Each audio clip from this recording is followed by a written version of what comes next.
কালির লেখায় আলেম হয় না, গাইবি এলেম যারো নাই। নূর কালি ওজুদে মাখা, কালির কালিতে কোরআনে লেখা। যে পাইছে মুর্শিদের দেখা, তার কোনো এলেম বাকি নাই। কালির লেখায় আলেম হয় না। আলেম শব্দের অর্থ জ্ঞানী বা বিজ্ঞ ব্যক্তি, কিন্তু আমাদের সমাজে মাদ্রাসা বোর্ডের অধীনে আলিম পাশ করলে তাকে আলেম বলা হয়। তবে আলেম পাশকৃত ব্যক্তি জ্ঞানী হলে আলেম বলতে আমাদের কোনো বাধা নাই।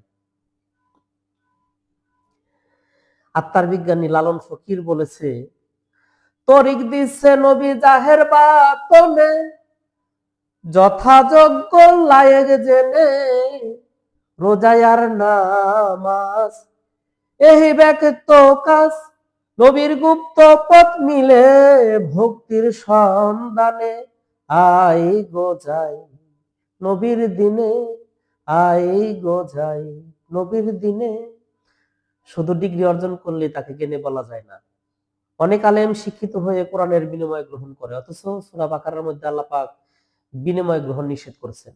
হযরত ওমর রাদিয়াল্লাহু আনহু হইতে বর্ণিত, তিনি বলিয়াছেন, হুজুরে পাক সাল্লাল্লাহু আলাইহি ওয়াসাল্লাম ইরশাদ করেছেন, এই কিতাব পড়ে কি কোন সম্প্রদায় উন্নতি হবে, আবার কোন কোন সম্প্রদায়ের অবনতি হবে। মুসলিম শরীফ সূত্রে মিসকাত শরীফ। আলেম হওয়ার অনেক শর্ত রয়েছে, তবে প্রধানত আল্লাহ ভীরু ও রাসূল প্রেমিক হওয়া, আল্লাহর নিয়ামত প্রাপ্তদের অনুসরণ করা, হিকমত ও প্রজ্ঞা থাকা, হকের উপর দৃঢ় থাকা, উত্তম চরিত্র ইত্যাদি ইত্যাদি। পবিত্র কোরআনে সূরা লুকমানের আল্লাহ পাক ঘোষণা করেন, জাহির ও বাতিনি নিয়ামত দ্বারা বা জ্ঞান দ্বারা আমাদেরকে পরিপূর্ণ করেছে। যারা দুটি বিদ্যায় পরিপূর্ণ সেই ব্যক্তি আলেম বা জ্ঞানী। যেমন আবু হুরায়রা রাদিয়াল্লাহু আনহু বলেছেন, আমি রাসূল পাক সাল্লাল্লাহু আলাইহি ওয়াসাল্লাম থেকে দুটি বিদ্যা অর্জন করেছি, একটি প্রকাশ করি, অপরটি প্রকাশ করলে আমার গর্দান যাবে। মিসকাত শরীফ। গোপন বিদ্যা সম্পর্কে আত্মার বিজ্ঞানী লালনের আরো অনেক বাণী রয়েছে, তবে মাওলানা জালালউদ্দিন রুম বলেছে, কোরআনের সার মগজ আমি নিয়েছি, হাড্ডিগুলো সমাজের আলেমদের জন্য রয়ে গেল।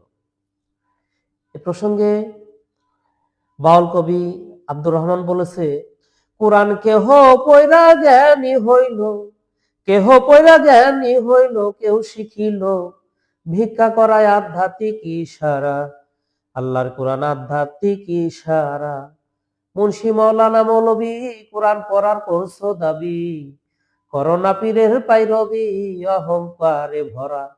একদল দুজকে যাবে তারাও কোরআনে পড়া, আর একদল জান্নাতি হবে আল কোরআনে জ্ঞানী যারা।